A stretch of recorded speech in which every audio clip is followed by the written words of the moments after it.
성경은 사랑한다라는 제목으로 대장되시고 새예림교회 담임하신 수강석 박사님께서 발언해 주시겠습니다.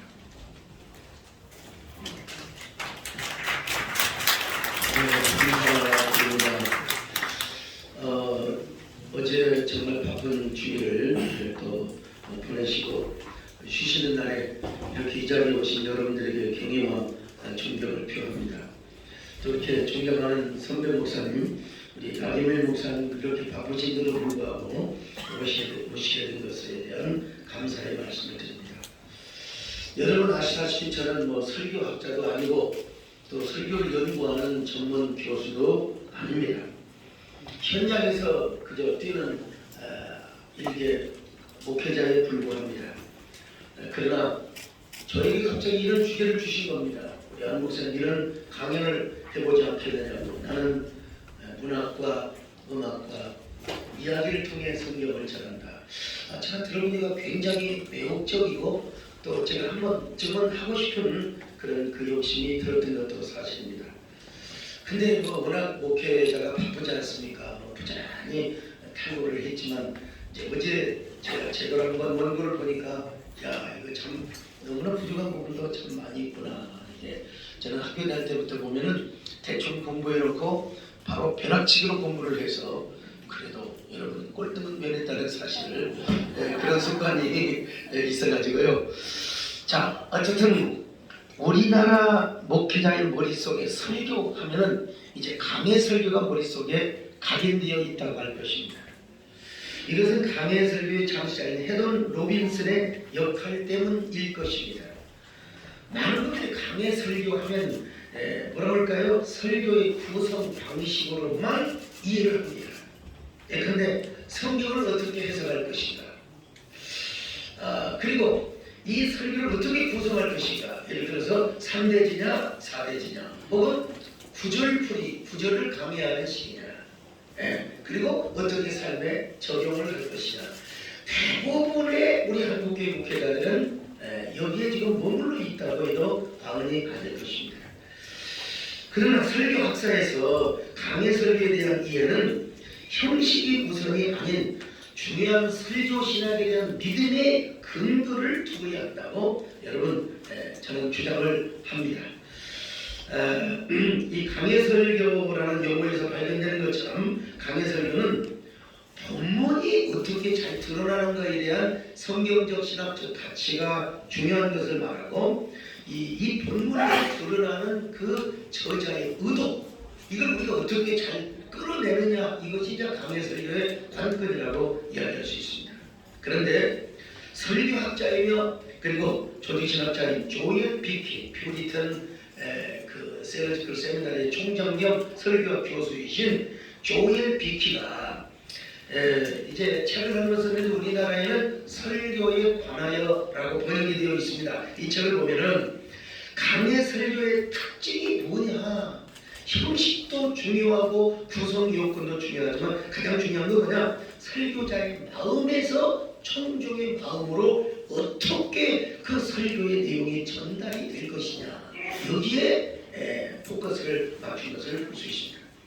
그러므로 설교는 구성의 방식도 중요하고 콘텐츠 여러분 정말 중요하죠. 우리가 복음을 전해야지 무엇을 전해야 되겠습니까? 근데 이 못지않게 중요한 것이 바로 전달 방식이다. 요즘 현대인의 문화가 다르고 라이프 스타일이 다르고 성도들의 뭡니까 청중의 뇌의 어떤 구조 받아들이는 여러 가지 인지 요소, 인지 성향 이런 것들이 굉장히 편향적이거나 그리고 또 자기 입맛대로 들을 것만 듣고자 하는 이러한 그러니까 세 대지 중에서 네 대지 중에서 자기가 듣고 싶은 것만 듣는 것이 요즘 현대인의 인지 편향적 요소가 있다는 것입니다. 자 그래서 저는 양자를 다 중요하게 생각합니다. 설교 구성 요소도 중요하고 또 콘텐츠도 중요하지만 거기에 못지않게 중요한 게 바로 전달 방식이다. 전달 방식이다. 요즘은 설교학 분야에서 화행 이론 여기 계시는 우리 김덕현 교수님께서 최초의 우리 한국에 소개를 한 언어학, 언어행위에 대한 이론입니다. 화행 이론이라고 하는데 세 가지가 있습니다. 아마 처음 들어보신 분들 계실 겁니다. 첫째는 단순 발화 행위입니다. 옛날에는 설교학에서 이런 걸 전혀 쓰지 않았어요. 우리는 어떻게 하면 그냥 본문을 잘 드러낼 것인가 에 대한 우리가 이제 집중을 하였는데요. 이게 수사학으로 말하면 지식적인 로고스, 표면적인 내용, 콘텐츠를 말합니다. 그러니까 이게 뭐냐? 설교의 기본 요소죠. 성경 내용을 그대로 전하는 겁니다. 이게 단순 발화 행위죠. 옛날에 과연 중학교 애들에게 우리가 이런 설교를 많이 했죠. 성경의 내용을 그냥 그대로 전하는 게 단순 발화 행위라고 하는 겁니다. 두 번째로 의미 수반 발화 행위입니다. 이게 성경의 내용을 표면적으로만 전하는 게 아니라 그 성경이 기록된 배경 내지는 의도, 본문이 말하고자 하는 어떤 그 의도, 이걸 잘 드러내주는 겁니다. 드러내주는 거예요.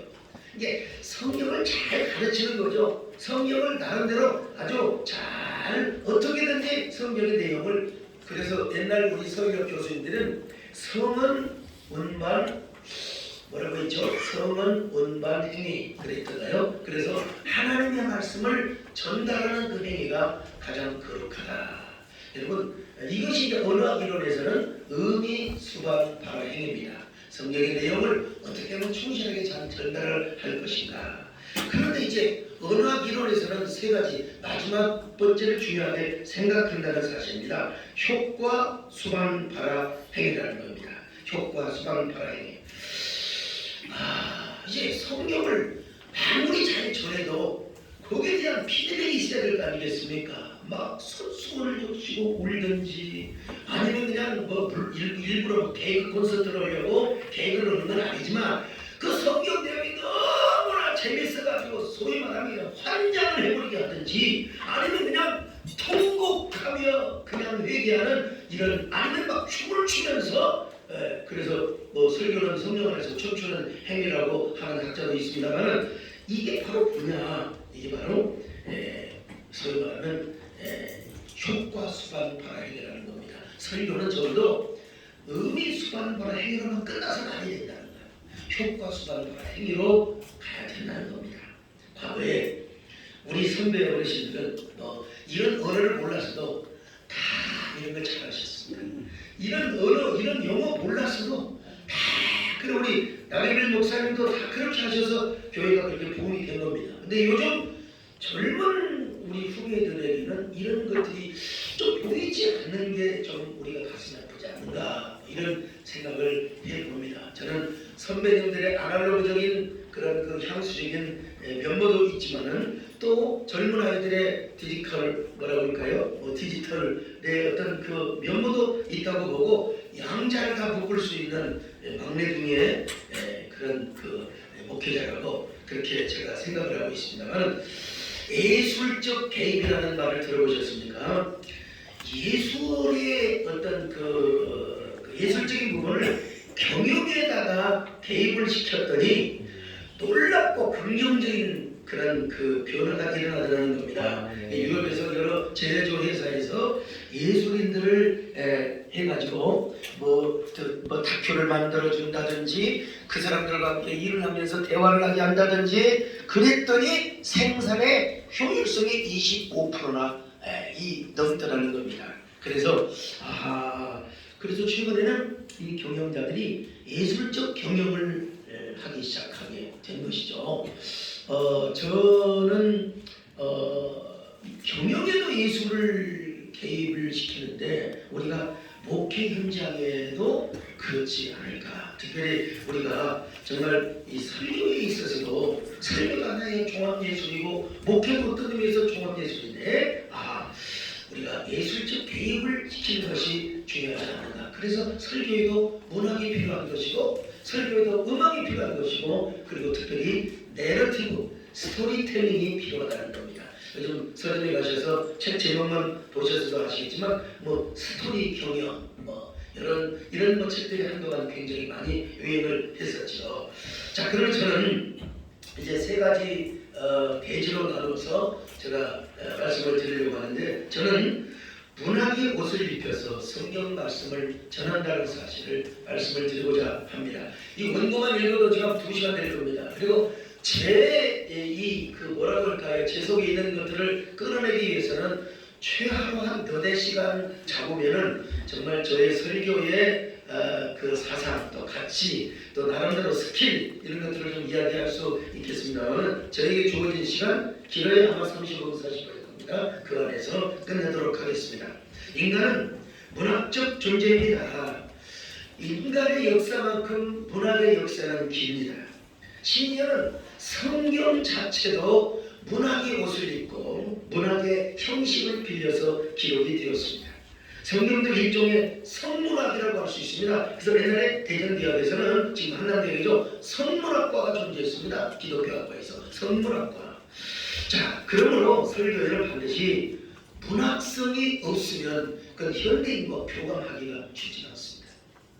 저는 한동안 인문학 시리즈, 그냥 인문학 시리즈가 아니라 크리스찬 인문학 시리즈라는 주제로 한 25분 30분 제가 설교를 한 적이 있습니다. 근데 어떤 분이 뭘 좀 하신다고 어떻게 설교를 인문학의 옷을 입혀가지고 할 수가 있느냐고 비판을 한 분이 몇 있었습니다. 근데 저는 가만히 있었더니 설교학자들이 일어나가지고 이런 무식한 글을 쓸 수가 있느냐고 대변을 해주는 것을 제가 보면서 몇 분들에게 제가 감사하는 마음을 가졌습니다. 그건 뭔 말이냐.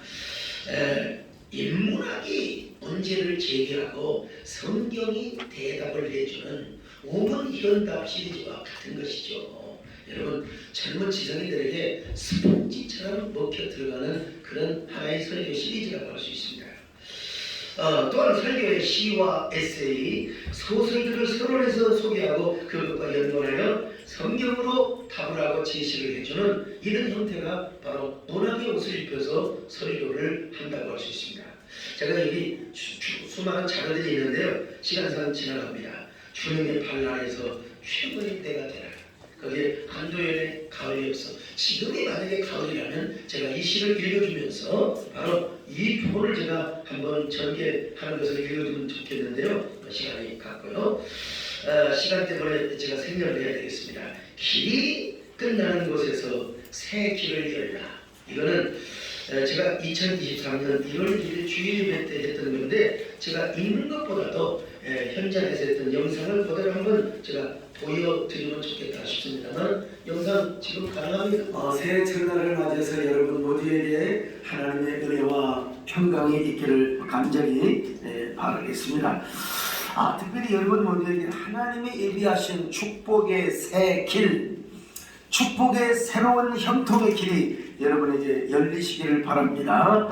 백창호 시인의 길이 끝나는 곳에서 길은 다시 시작되고 라고 하는 시가 있습니다.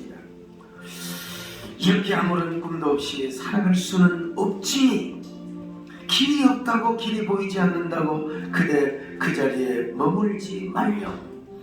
길이 끝나는 곳에서 길은 다시 시작되고 그 길은 형식입니다. 이걸 모르는 사람 아무도 없지만 이 정도만 해주세요. 시간상요. 그다음에 설교 예문 가운데 당신은 존귀한 자입니다. 이때 코로나가 막 터졌어요. 바로 2020년 3월 15일 주일 예배 때 보카치오가 쓴 데카메론의 단편 소설을 제가 소개하면서 그때 그 흑사병이 그 아주 유행일 때 아주 창궐할 때 그들은 저 시골에 가서 저 교회에 가서 어떻게 소일거리를 삼고 어떻게 세월을 시간을 보냈는가 하는 이야기를 단편 소설을 여기 우리 김영배 목사님 오셨네. 저번에 나오고 사이가 안 좋지만 나보다 인문학적 소양이 상당히 높은 사람인데 그런데 뭐 이건 칭찬이라고 할 수는 없습니다. 이게 객관적인 얘기이기 때문에. 그런데 뭡니까? 갑자기 끊기는 것 같아요. 뭐 온갖 고해성사가 뭐 신부를 속이고 어쩌고 저쩌고 저런 얘기들이 좀 나와요. 그런데 그런 얘기를 하면서 이 코로나 상황에서도 당신이 얼마나 존귀한 자인 줄 아십니까? 라고 하는 주제로 이끌어가는 거죠. 성경에 그 10편 16편 이 땅에 성도보다 존귀한 자가 없다고 있지 않습니까? 자, 그리고 나서 또 하나를 소개한다면 베아트리체가 되어보실래요?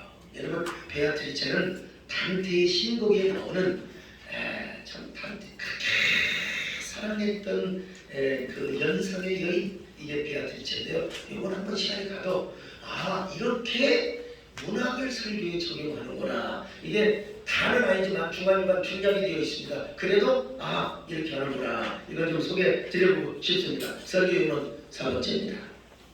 이 단테의 신곡 여러분 잘 아시잖아요. 지옥편, 연옥편, 그리고 천국편인데 이게 전부가 다 시로 되어 있어요. 전부 다 시로. 왜 그가 그렇게 대서사시를 쓸 수 있었느냐? 고대 로마의 대시인인 베르길리우스라는 시인과 함께 여행을 합니다. 사실 이 시인은 죽었어요. 근데 그의 상상력이 그 베르길리우스라고 하는 시인과 함께 어디에 갑니까? 지옥에, 연옥에, 저 천국에. 그러니까 시적인 상상력을 가지고 쫙 대서사시를 썼어요. 베르길리우스와 단테는 먼저 어디로 갑니다? 지옥에 갑니다. 그 입구의 문 뒤에는 이런 글자가 써 있어요. 이곳으로 돌아오는 모든 자는 희망을 버릴지어다. 여러분, 지금은 희망이 없어요. 희망이 없어요. 사방은 갑자기 어두워지고 그 문 너머에서 끔찍한 비명소리가 들려옵니다. 그런데 거기가 지옥인 줄 알았더니 연옥이었어요.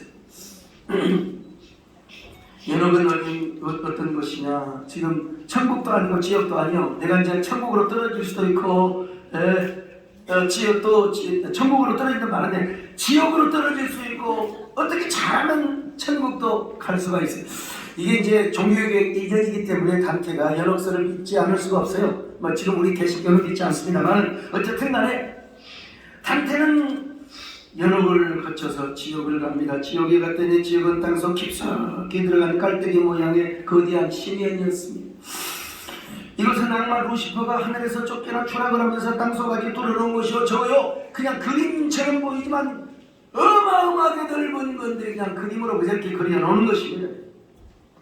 단테는 이런 식으로 이제 3일 동안 쫙 어떻게 내가 얘기를 다 하겠습니다.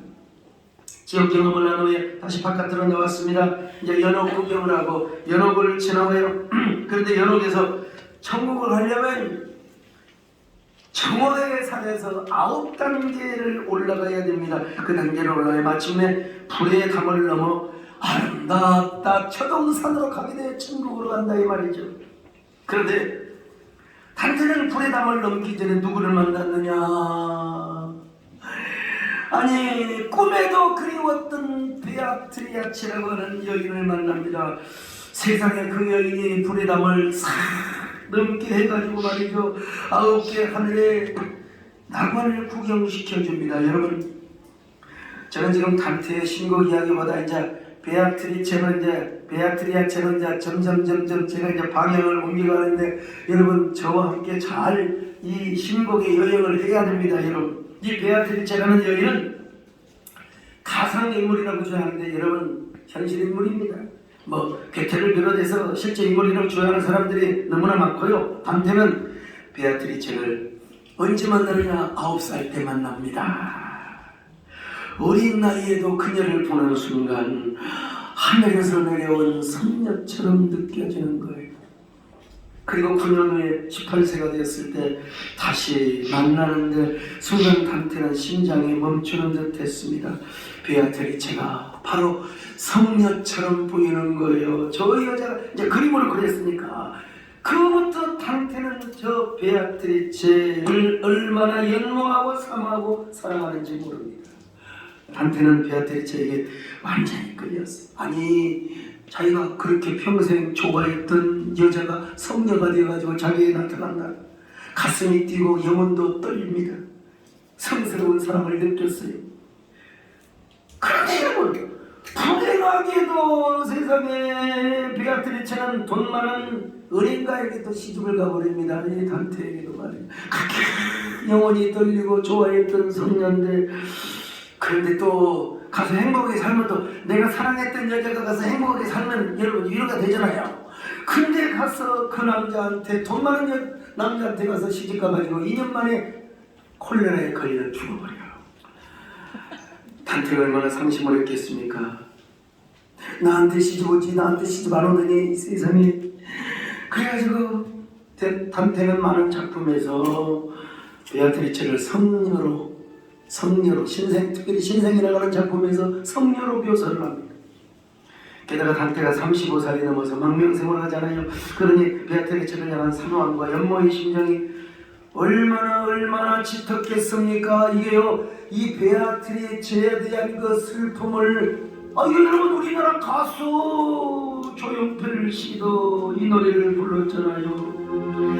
그대 슬픈 눈에 어리는 이슬처럼 맑은 영혼이 내 가슴에 스며 들어와 푸른 샘으로 솟아오리니 슬픈 그대 베어트리체. 자, 이 정도까지만 자, 어떤 분은 이제 비판을 하기도 해요. 비판하기도 하는데 이 베아트리체를 쫙 소개함으로써 이제 결론은 뭐냐면 우리가 이 코로나 때에 우리 교회가 그리고 우리가 정말 베아트리체가 한번 되어봅시다.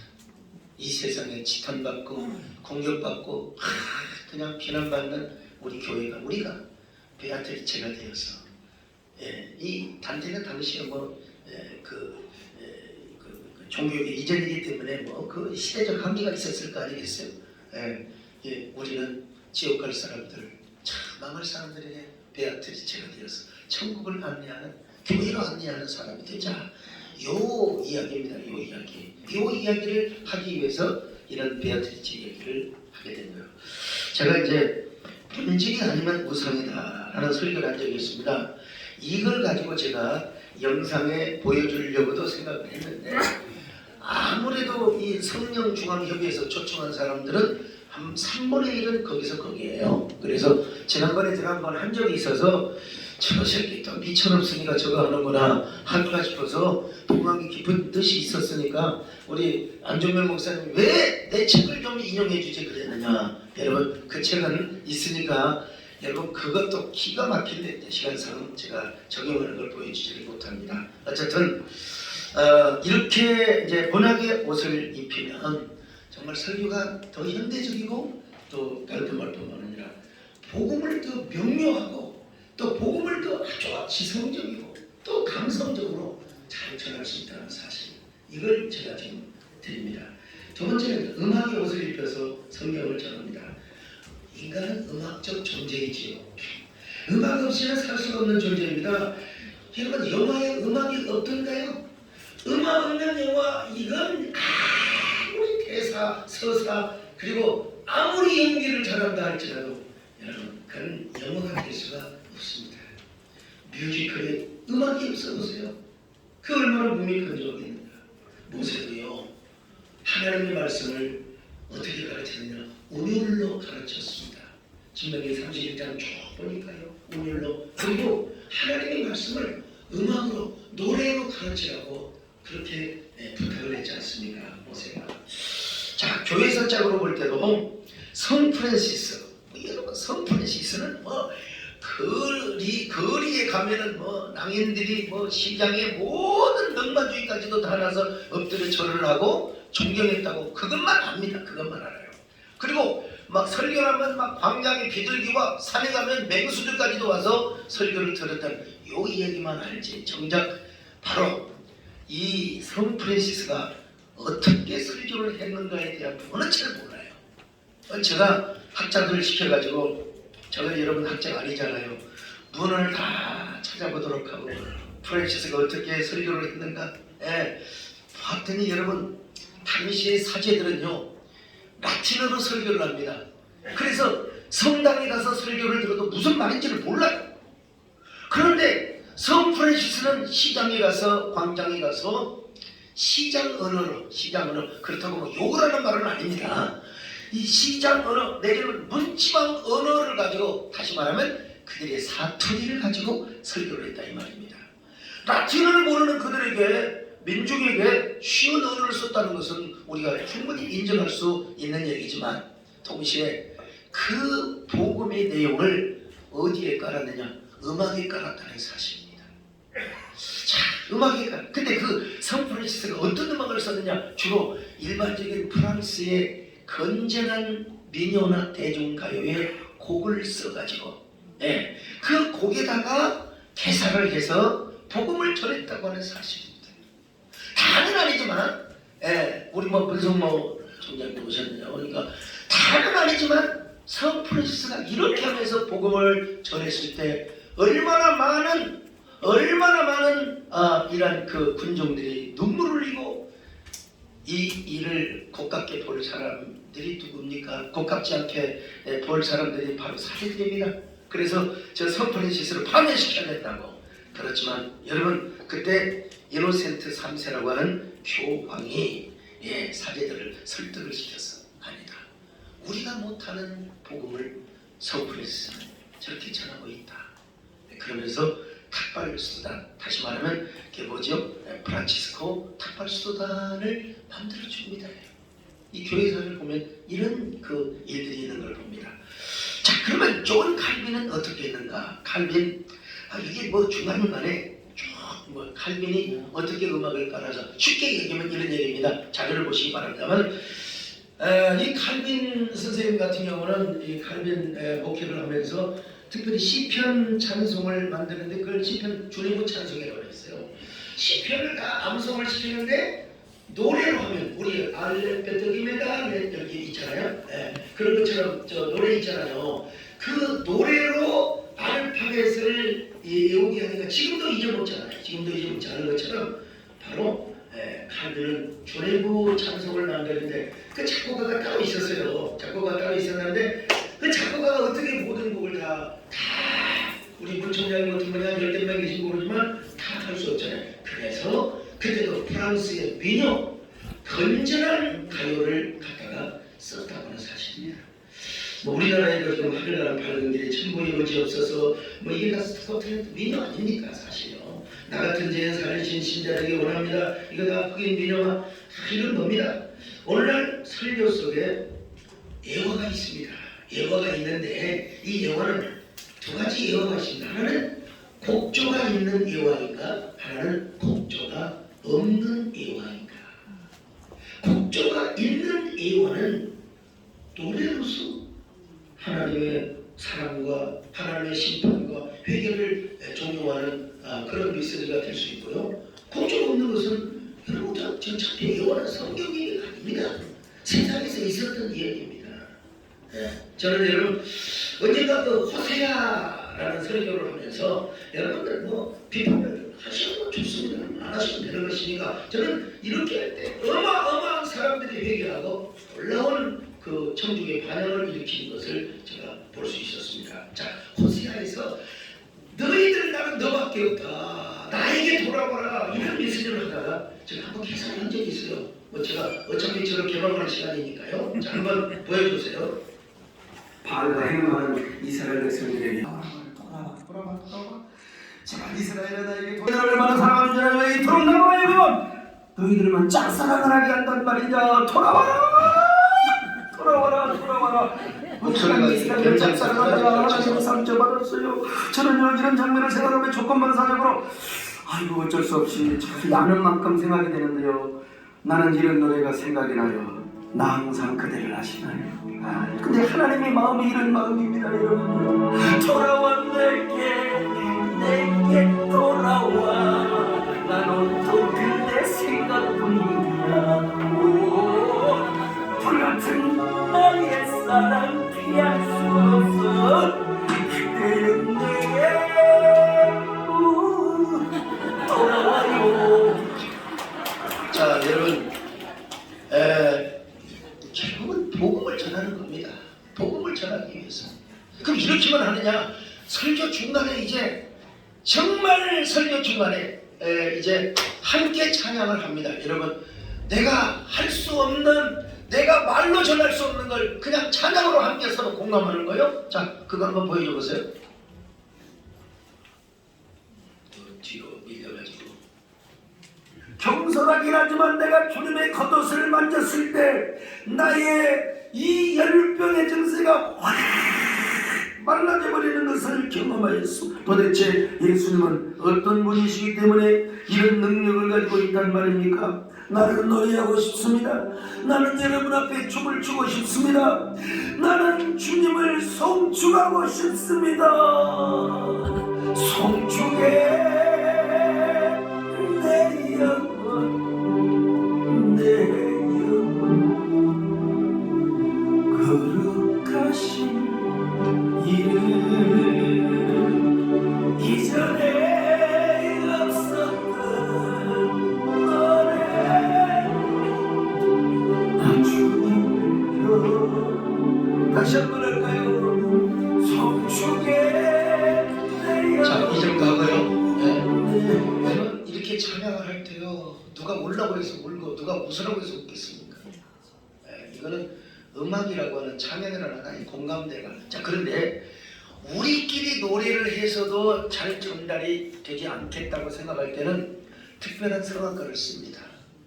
자, 어떤 대목이냐면 혈루병 걸린 여자가 고침을 받아서 이제는 주의 옷자락을 붙잡고 난 주님만 사랑하고 주님만 섬기며 살아가겠습니다. 이러한 대사를 제가 쭉 이야기해준 후에 이제 한 성악가, 유명한 신달라 교수님을 이번에는 썼는데요, 제가 마음이 드는 여기는 이런 분이 좋겠구나, 또 남자일 때는 또 남자 우리 박종 목사님 같은 분을 또 쓴다든지. 자, 한번 그 대목 보여주시겠습니까? 그 자락을 붙잡고 평생 동안 당신을 사모하며 또 살아가겠습니다. 주님만을 영원히 섬기며 살아가겠습니다. 이 혈루병 여인의 고백을 한번 생각해 보십시오. 주님의 손길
비판을 할 수 있어요. 당신은 교회가 크니까 여러 인적 재원이 있으니까 여러분 저는 개척할 때부터 이렇게 했습니다.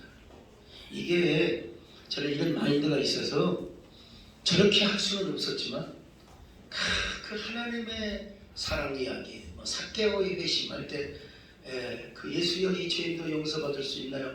나 그때도요 총독을 좋아할 때 쫙 음악을 쓰니까 그냥 교회 처음 나왔던 사람이 또 주르륵 그냥 눈물을 흘리면서 그 자리에서 돌아가는 걸 저는 봤습니다.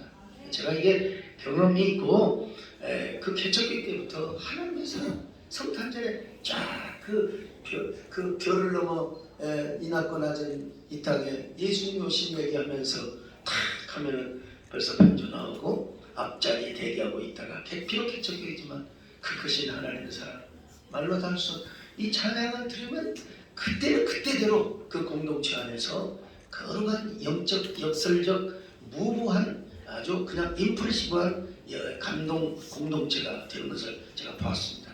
이게 이제 축적이 되고 축적이 돼서 자 이런 마인드를 갖자는 겁니다. 마지막입니다. 성경을 이야기로 전한다. 원래 성경은 이야기고 사건이었습니다. 근데 모세 때부터 와서 그 이야기가 구절로 내려왔던 것을 단문으로 이렇게 기록이 되어 있죠. 그러니까 오늘 우리 그 성경을 그 해석하고 전달하는 사람은 분석도 중요합니다. 분석도 중요하지만 그 분석을 함으로써 어떻게 원래의 이야기, 아브라함과 이삭의 장막에서부터 쭉 전해 내려온 구절의 이야기의 형태로 어떻게 구성할 수 있는가, 어떻게 하면 재구성할 수 있는가, 이게 저는 진짜 설교 행위고 그리고 그것이 성령 안에서 춤추고 성령 안에서 함께 정말 기쁨을 나누는 설교라고 생각합니다. 이게 되어지면은 전달은 저절로 되게 되어 있습니다. 오늘날 대부분 뭐 3대지냐 5대지냐 이 대지를 초월하는 시대가 이제 지났습니다. 과거에 아주 우리 옛날 선배님들은 대지는 3대지에서 또 대지에서 또 3소리가 나오고 뭐 이런 설교, 요즘은 그런 거 돈 앞에서 대학 교수들도요 딱 듣다가 듣기 싫으면 돈 딱 감아버립니다. 시대가 그런 시대예요. 그래서 요즘은 원포인트 물론 3대지가 나올 수 있어요. 그러나 그거는 반복이고 정치일 뿐이지 그걸 쪼개고 나누어서 설명하는 그런 3대지가 아니라는 거예요. 원포인트 그리고 판을 깝니다. 어떻게 판을 깝니까? 스토리라는 판을 깔아요.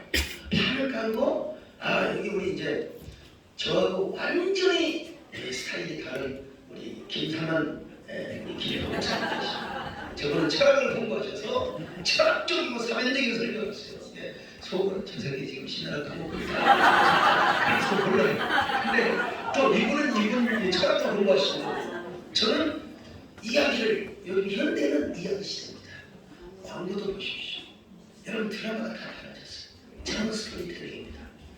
여기 뭐 사도 바울에 대해서 특별히 제가 뭐 BA, GD 사전의 편집자인 프레드릭이라든지 이거 머스큐포로이스 장황한 자료는 이 자료에 다 있습니다.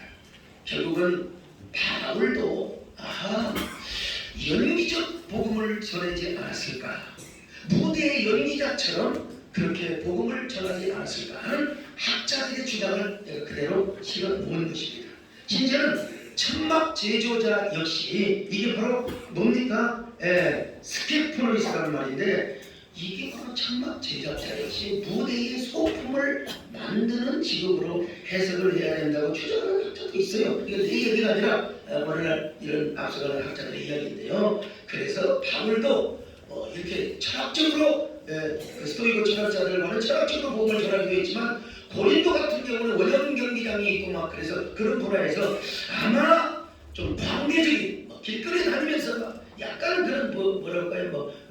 버스켓이라고 합니까? 이런 것처럼 하면서 우리 바울이 복음을 전하지 않았을까 이렇게 주장하는 학자들도 있다는 사실을 말씀을 드립니다. 어쨌든 칼빈 얘기도 자료를 다 보시고요. 저는 어릴 때부터 철학적인 그런 분위기에서 자라는 게 아니라 어릴 때부터 이야기 속에서 자랐습니다. 할머니가 그리고 또 누나가 전해주는 그 이야기, 효자 이야기 여러분 기억하십니까? 어머니가 그냥 병들어 죽게 돼요. 근데 그 죽은 여자의 다리를 잘라가지고 솥에서 쌀만 먹이면 낫는다고. 그래서 공동묘지에 효자가 어느 여자의 부담을 파가지고 그냥 도끼로 다리를 잘라가지고 오는데 그냥 속을 입고 머리를 풀고 한 다리를 가지며 뭐요? 내 다리 집에 가서 휘게 얘기했어. 그럼 그러면 막 할머니가 얘기해 주는데 막그 어린아이가 순수해가지고 저 이불 속으로 들어가고 대답이 그런데 아침에 일어나서 그 손뚜껑을 열어보니까 바로 다리가 아니라 산삼이었다. 얼마나 그런 얘기 있었잖아요. 저는 이런 문화 속에서 자랐기 때문에 저는 이야기가 굉장히 중요한데 여러분 혹시 우리 또래에 대해서는 여러분 손오공을 모르는 사람 없을 겁니다. 손오공 아십니까? 김삼훈 목사님. 철학적인 거는 몰라요. 저는 손오공의 노래도 합니다 여러분요. 오색의 구름을 타고 18,000리 하늘의 구름을 잡는 랄랄라 손오공.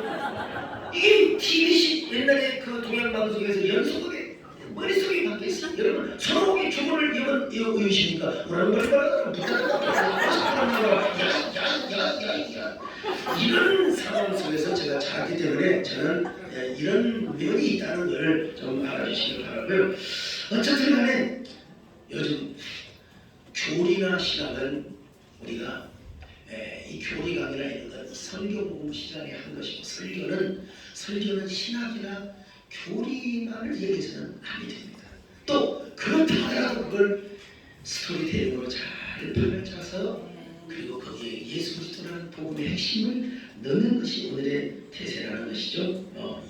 그래서 원포인트와 그리고 판을 가진 스토리를 전개하며 그리고 성경의 진리를 다른 것과 대조해서 모순 기법을 통해서 플롯을 구성해서 실마리를 성경으로 복음으로 제시하는 이것이 바로 이야기를 통해서 복음을 전하는 것들입니다. 나머지 이야기들은 자료를 살펴보시기 바라고요. 아무리 더 좋은 내용도 저는 강의를 좀 잘한다고 생각합니다. 사실 그런데 아무리 좋은 강의를 하더라도 시간이 지나가면 주의를 짓는 겁니다. 여기서 마치겠습니다.